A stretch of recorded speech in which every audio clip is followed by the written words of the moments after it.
This is Vibe Science, a top 100 wellness podcast presented by the Radcast Network, breaking wellness barriers and making health truly personal. Here are your hosts, Ryan Alford and Chris Hansen. Hello, and welcome to Vibe Science. I'm Ryan Alford, your co-host, joined by my friend, my business partner, my good buddy, Chris Hansen down in Miami. What's up, Chris? What's up, my man? How are you today? Hey, you know what? I'm ready to get right because we got Jeremy Seth here. I'm ready to awaken. Jeremy.Awakens on Instagram. What's up, Jeremy? What's up, fellas? Good to see you guys. It's good to see you. Coach, TEDx speaker, podcast host, microdosing mentor. I need to be a mentee today. So let's do it, bro. School's in session. School's in session. We like to say when it comes to health and wellness, there are no alternatives.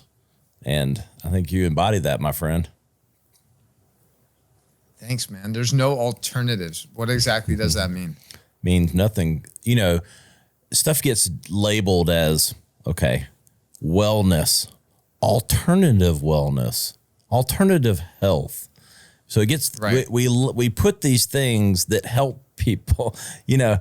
The only thing that's true wellness or true health or true medicine is supposedly we're being coached, made in a lab by pharmaceutical companies. When in reality, a lot of innovation is happening in the alternative wellness space. So we're trying to remove the stigma. For sure. Yeah, man. I mean, there's a lot of talk about like biohacking and all of these things, right? People spend hundreds of thousands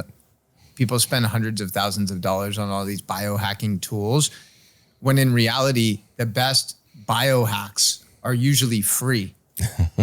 It's sunshine, it's nature, it's high quality water, it's high quality connection with other humans, it's moving your body.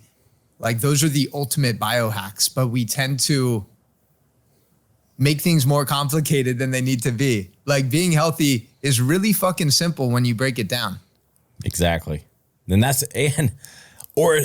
know, our ancestors, you know, cured themselves and stayed right with, like you said, you know, clean water, plant medicine, you know, all these things that come from the earth that are, you know, can be freed. It can be free, grow from seed, but, you know, it doesn't fit the narrative of pharmaceuticals and labs, and, you know, we got to make it complex. You know, we're treating issues instead of preventing them with everything that's around us, right? Yeah, what's that new trending drug? Ozempic, right? Ozempic. Yeah. Like Ozempic is the perfect demonstration of how broken our healthcare system is in America. I'm pretty sure I saw a statistic. Ozempic's market cap is actually higher than Tesla's. So the company Ozempic, or whatever pharmaceutical company introduced Ozempic to the market, has a greater valuation than Tesla. Yep. Right? And people are literally taking this drug to lose weight, to shrink their stomach, to decrease their appetite. But now we're seeing all the side effects. We're seeing all these people who are having metabolic issues, digestive issues, all of these other things that are the price you pay when you put a Band-Aid over a bullet wound. Yes. Like that just goes to show the mindset of so many people though, right? It's like, I'm going to take Ozempic, this weight loss drug, rather than actually putting in the work of working out, eating high quality foods, removing inflammation from my body. Like people are always just looking for shortcuts, bro. And that's the society we live in. And that's how big pharma capitalizes off of these people, because in reality, much more people rather take Xanax to relax than try breathing techniques or meditation. Exactly. So, and that's what, you know, our goal is less to have a World War III with pharma, because we do think there is a time and a place, obviously, for modern medicine and emergency medicine. But there's just so many things that have been made taboo that shouldn't be, and that we should be testing. You got PTSD. We have all some of these conditions, like that we have natural things that can be used and tested, and that should be freed from the chains of the litigation and the hypocrisy that is sort of the whole medicine community. For sure. Yeah. I mean, I know Chris's life changed through plant medicine. So I know he's on board with that too. So that is our vibe. That's the foundation of everything that we do is Chris's journey and our dual belief in just shining light and bringing to bear these stories and these alternatives that should just be more mainstream. Yeah. I was just out on a date with this girl like 3 or 4 days ago, and she was asking me about mushrooms, and she's like, "You seem so intelligent. You seem so smart. Why are you taking drugs all the time? Why are you promoting the use of mushrooms?" And I was like, oh gosh, this is going to be a long one. I don't know if I'm going to be able to make this potential relationship work, because ultimately she was also ripping a vape and having a drink of wine. And I was like, you do realize, right, that vaping and alcohol are actual poisons. Those are actual drugs that are destroying your brain. They're destroying all parts of your body, but they're normalized by society. They're glorified by society. Like alcohol is the only drug that you have to legitimately provide an excuse or a reason for not taking it if you're with a group of friends that's all drinking. And that's crazy. Yeah. That's crazy. So we just live in a society, so much of the stigma has gotten removed and reduced, but there's still people that are operating from this old narrative and paradigm, and it's unfortunate, but I think, by having conversations like this, we can create ripples. Exactly. And that's the goal, like personal wellness is personal. And, no one thinks that we should be enabling heavy drug use just for the sake of heavy drug use. I mean, no one in this group. However, if plants or substances from the earth, whatever that might be, can or should be tested to take us to a better place, then we should be allowed to explore that. And I think the good news is I think that's getting better every day. And I think these dialogues will improve it. But Jeremy, let's tell everybody, let's set the table a little bit more. We kind of got down the old rabbit hole of what we all seem to believe in. But let's set the table. Who is Jeremy Seth? First of all, I just want to say, I know, Chris, it's good to see you, bro. You too, brother. So, man, basically to expedite the journey, to expedite the story, I'll basically just start with childhood. I grew up and my parents were just really incredible humans and raised me with solid values and morals. And my dad was a neurologist. So, as a kid, I was very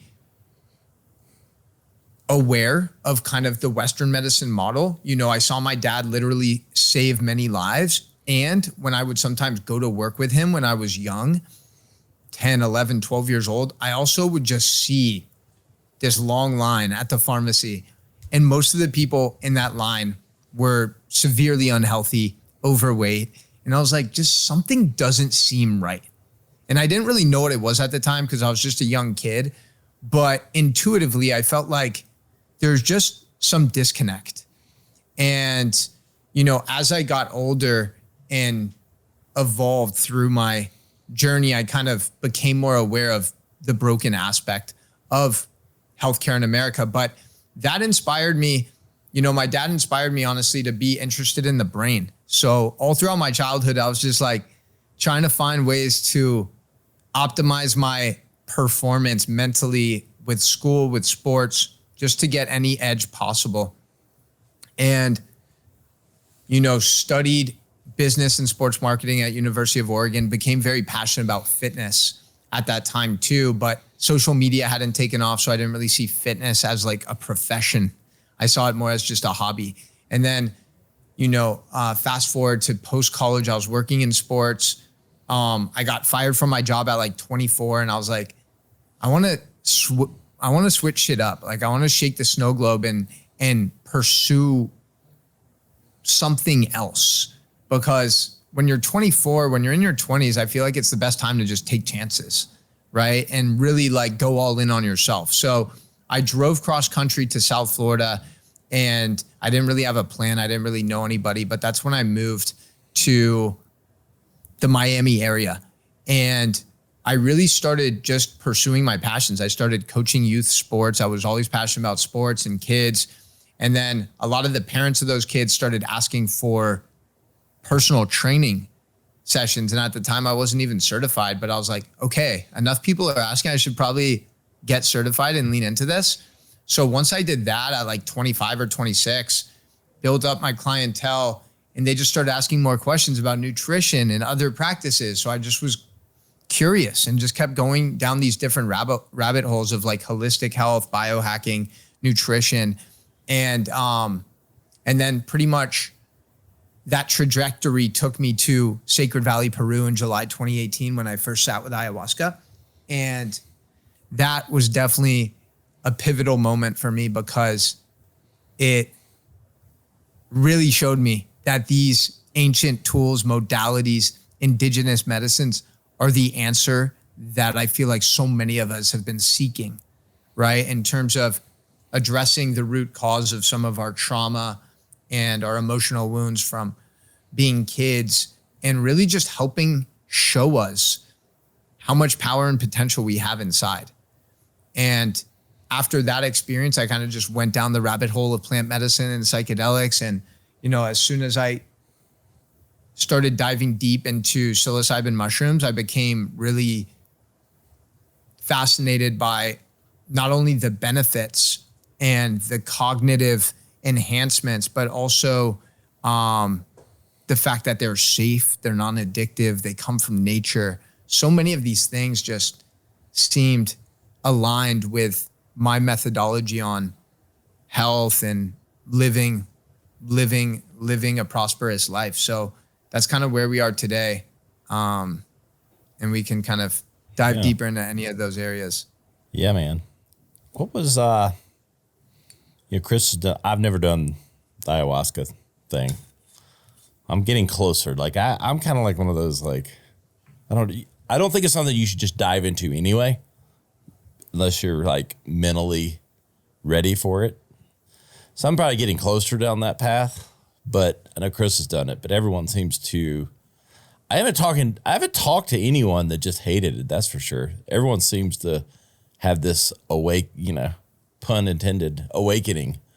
It seems like from it. I mean, talk a little more about your experience with it. Yeah, man. I mean, obviously I think it's I think it's something that can benefit pretty much everybody, but definitely making sure you do it in the right setting and with people that you trust is important. There's a lot of great places to do it these days. And honestly, man, there's really nothing to be scared of.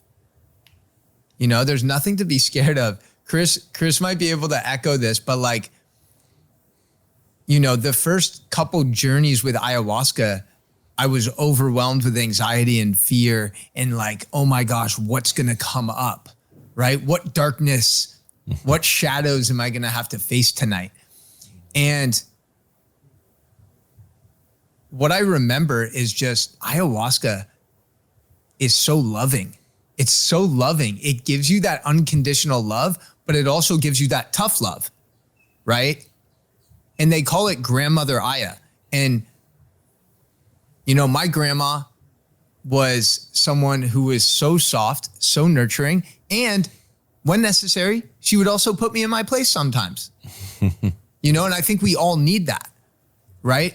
So for me, man, the first night sitting with it, basically, you know, I've told this story a couple of times, but the most profound experience, my first night sitting with ayahuasca in 2018 was I get a tap on my shoulder during ceremony, and in my experience, it's Nicki Minaj. And she's like, yo, Jeremy, I've been watching you. And I'm like, what the fuck, Nicki? Like, I don't even fuck with your music. I really was never a fan of Nicki Minaj. Whenever she had a song with Drake, I would always fast forward to Nicki. Like, I would fast forward through her parts because I just didn't really vibe with her music. But she's like, yo, I've been watching you. And I'm like, stop lying. Like, how do you know who I am? And she's like, listen, you have a powerful message to share with the world. We're going to do an Instagram live for 30 minutes and just share whatever you want that's on your mind. And I was like, for real? Like, this is actually happening? So I started just speaking out loud during my ceremony, which technically is not the best thing to do because it can alter other people's experiences, right? So the guides there kind of let me keep going and channeling. And what was so crazy is like 4 hours later when we were all in the kitchen together, integrating, talking about our experience over some lentil soup, 5 or 6 of the 15 or so people came to me and they're like, yo, man, like those words you were saying were so powerful and they really helped me shift my perspective during my experience and just like have a really meaningful journey. And I was like, yo, that's crazy. I don't even remember what I said, but that experience showed me how powerful my words are and how much weight they hold and how they can be used to inspire and empower other people. So that was crazy. The next night, a lot of stuff with my brother came up, you know, a lot of the traumas that my brother had, the guilt that he experienced and the shame and all of those things like came to the surface, and I was purging as if it was his shit that I was releasing. It was really profound. And that just forced me to like bridge the gap and reach out to my brother and try to reconcile that relationship. Yeah, man, those were just the first 2 journeys I ever had, but it just kept going, you know, it kept going. But what's powerful about any psychedelic, what's powerful about any plant medicine or psychedelic medicine is that all it takes is one profound experience. Like that first time I sat ayahuasca and got those divine downloads shifted the trajectory of my life forever. It's not like I needed to keep taking it, right? And the same is true with mushrooms. You can have one meaningful journey where you shift your perspective on something or you see a part of yourself that maybe has been neglected. And now you open yourself up for more possibility. You open yourself up for more magic. And that is just one of the reasons why these different indigenous medicines and healing modalities are so potent and they're so much more sustainable because they're non-addictive. It's not like you're going to want to drink more ayahuasca. It's not like... Definitely not. Yeah, definitely not, right? Like just waking up one morning being like, yo, I want a shot of some Aya right now. No chance. Yeah. Jeremy, is hearing you talk about it, made me think about, how we talk about people going to masterminds. Like you learn all this stuff, but then the magic is in the application and the action. I'd be curious, obviously you've put it to practice. You work with people to help them put it to practice. But I do always wonder, just like I wonder, I like masterminds. I like certain ones, but I'm not a mastermind junkie. Like, I kind of roll my eyes a little bit at some of them because they just seem like pump up sessions that no one ever does anything with. Is the ayahuasca thing, is it similar? Like, people go and they have these, you realize all this stuff, but isn't it then putting it to practice and acting on it? Yeah, for sure. For sure. It's all about, I mean, in the plant medicine space, we call that integration. Right. And we've been lied to because we've always been, I don't know about you guys, but I was always told as a kid that knowledge is power, which is a huge lie, right? Knowledge isn't power. Knowledge is potential power. Yes. Because it requires us to actually apply that knowledge and apply that wisdom to our life and take action on it if we actually want to create change and transformation. Because a lot of people listen to all the podcasts, they read all the books, they go to all the conferences, but nothing in their life seems to change. And the reason for that is because they're addicted to learning, but they're not addicted to actually taking action, which is the part that really matters, you know? So yeah, the mastermind has changed a lot actually since kind of Chris was involved with it. Now it's it's a bigger community and it's a monthly membership. And we have like a little over 150 people. That's going to just keep growing. That's after 6 months. But yeah, we have 3 live calls per week, breath work, setting intentions, and then a lot of content on different topics, nutrition, gut health, morning routine, circadian rhythm, sleep, all of the things that are super important to really create harmony in our life, so that's a huge part of it. That's why, most people, I would say 80% of people who try microdosing on their own without any guidance, without any sort of community, they don't get the results that they actually desire because number one, they don't know where the medicine's coming from. It could be from a shitty source. Number 2, they don't even know how much they're taking, how often they should be taking it. And number 3, they don't have a community of like-minded, growth-oriented people that can create this conscious container and safe space that makes it more feasible to have breakthroughs.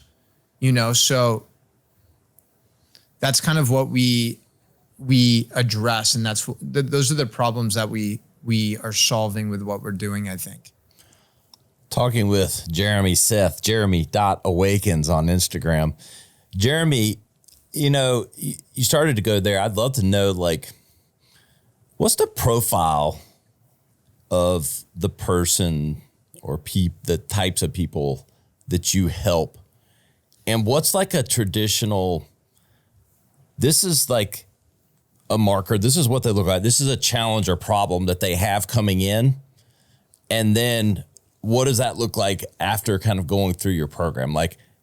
Give us an idea kind of like what that person kind of looks like, what they're struggling, what common struggles they have, and then sort of the potential that you're getting out of them. Yeah.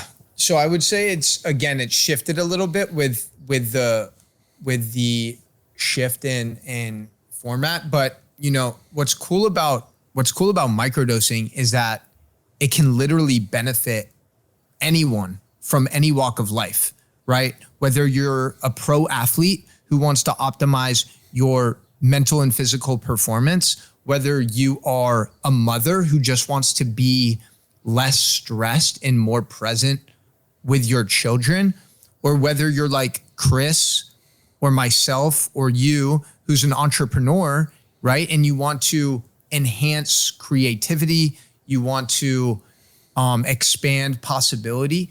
So microdosing is so powerful for all walks of life, including people who are trying to wean off of different medications like, Adderall or antidepressants and SSRIs. So there's a lot of people that can benefit from microdosing. I would say the people that I enjoy working with the most are the ones who tend to be more entrepreneurial, who desire a rich life and want to create an impact, because that's ultimately the path that I'm walking. So I love to help guide others who are also aligned with that. So yeah, like right now, I mean, we have people in the membership who are, 8-figure entrepreneurs. And then we also have college students. Like it's a crazy wide range. And yeah, it's cool to see the diversity and how everyone is kind of having their own unique breakthroughs, right? And that looks different for everyone. For some people, it might just be like, hey, I didn't get triggered by my kids today. I was able to actually enjoy them and be more present. And then, for others, it can be like, hey, I just finished my first month with no Adderall, right? So it's a wide spectrum, but it's pretty cool to see, man. It's pretty cool to see. What's to that end? Is there like a, not naming names, but like a transformation that stands out? That's like you saw someone go from, A to D, like they were this, they went to that, like that just really blew your mind. For sure. So I would share a couple. There's a couple right now. There's a couple guys I'm working with right now who are pretty high profile NFL players. I just haven't shared any of their stuff publicly because they're still active players, so they can't really be talking about it openly. Yep. But I'm really excited about the progress that they're making. A lot of it is cognitive. A lot of it is they've had traumatic brain injury and concussions, and they've tried all the painkillers. They've tried all the talk therapy, and none of that shit worked. And microdosing in conjunction actually with a couple heroic doses has really been a massive game changer for them. So that's beautiful to see. And I can't wait to share more of those stories soon. One of the first people that joined my mastermind, like when we first launched at the end of 2021, was this kid, Marcos, who was 24 years old, and he was suicidal. He was snorting lines of Adderall every day, and he didn't think life was worth living anymore.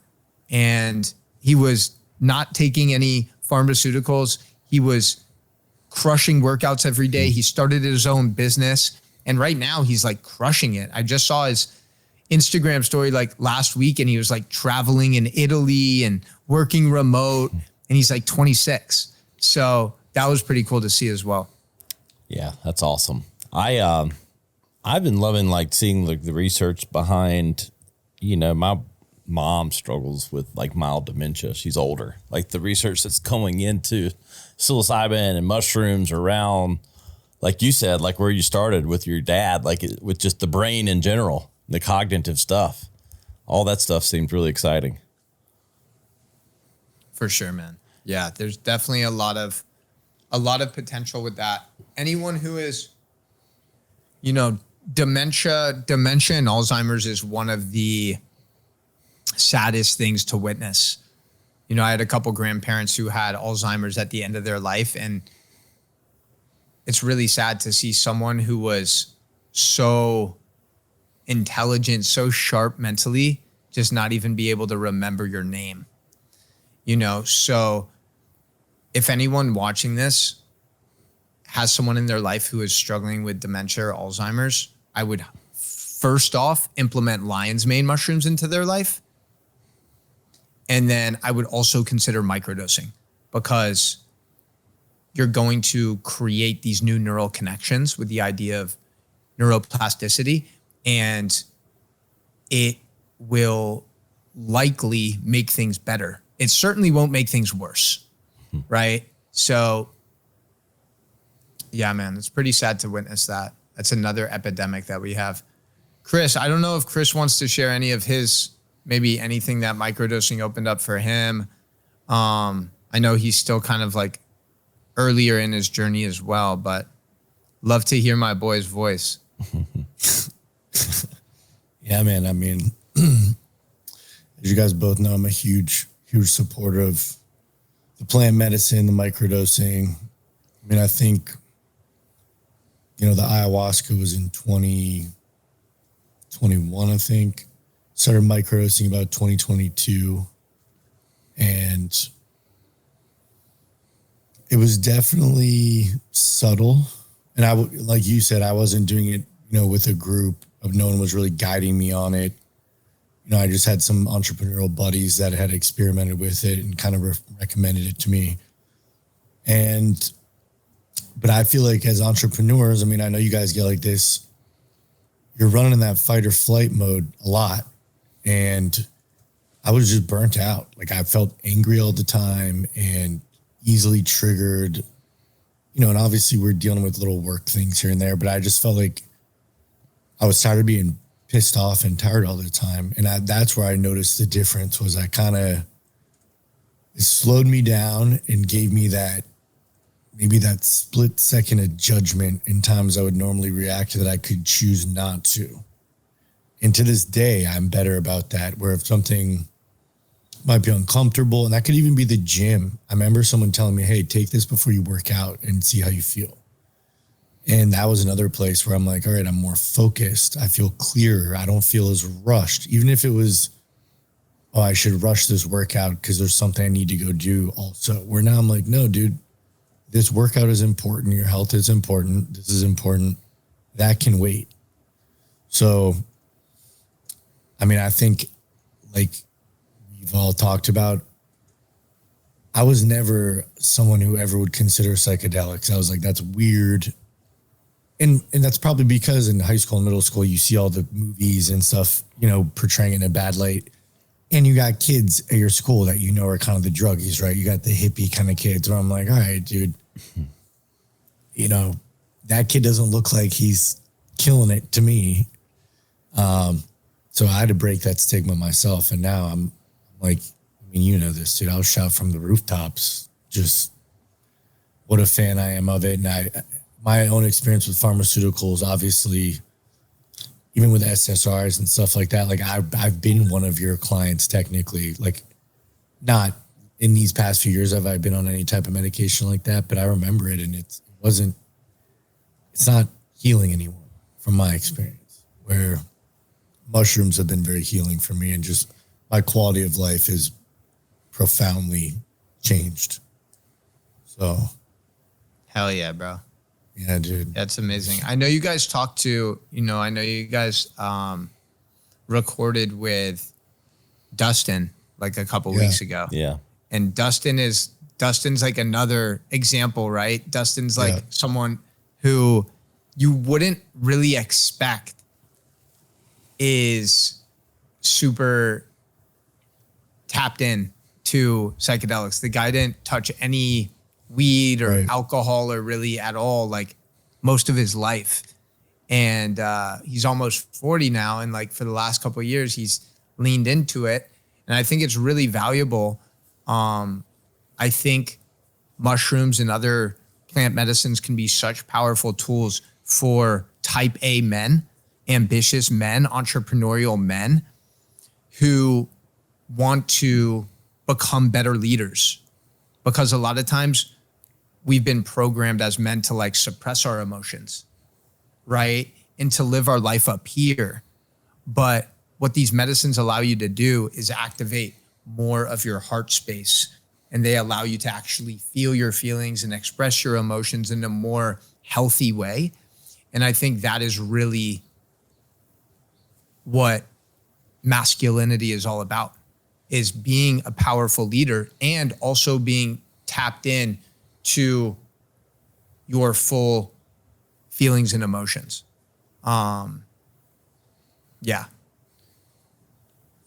How close do you stay, Jeremy, like to the legislation or laws and all that stuff? Like, do you follow that, daily, or is it just like you're letting that, you feel like you have to be or belong in that fight, so to speak? Or is it one of those like you control what you can control? Yeah, I would say it's a little bit of both. I mean, I think it's important. I think it's important to be tapped in to the legal landscape of things, but it's also important not to expend so much energy towards something that, for the most part, I don't really have control over. I can definitely get involved with certain bills or certain laws, right, that are trying to be passed. But yeah, I mean, the biggest thing that I mentioned to you guys before we started recording is the Awaken Your Soul Temple. So all of the things that we do, from retreats to ceremonies to providing the medicine for people in the mastermind, all of that is going to be under the Awaken Your Soul Temple. And it's going to be a sacred sacrament that our religious beliefs align with, because these sacraments help you cultivate a deeper connection to yourself and to God. So yeah, we have a full statement of beliefs. We have a full temple that's being cultivated. So I'm really excited for that. And that's also a great way to kind of mitigate some of the risk. Yeah, that's sounds smart. And I mean, the transformations do, like sound spiritual. I mean, it's mind, body, soul, top to bottom. Yeah, Ryan, we got to get you on a dose, bro. We got to get you activated, man. Yeah. Yeah, for real. I need to come get The baptized. seed's been planted. Yeah, you need a little baptism with the sacrament, the holy fungi. Yeah, we'll get you dropped in with Chris and I. We'll hit the cold plunge, the sauna. That sounds good. I don't think we'll take the sex chocolate just because it could be weird with 3 dudes. But maybe another one for sure. Yeah, different strokes for different folks. But yeah, I think the cold plunge sounds good though. For sure. Oh, for sure. Man. What's the day-to-day routine for you, Jeremy? Like, I'm always curious, at least for my own, I would imagine listeners too, like just daily rituals, daily routines. Yeah, man. The last month or so, I've been doing the 5 a.m. club. So that's the first time in my life that I've consistently woken up at 5 a.m. every morning, Monday through Friday.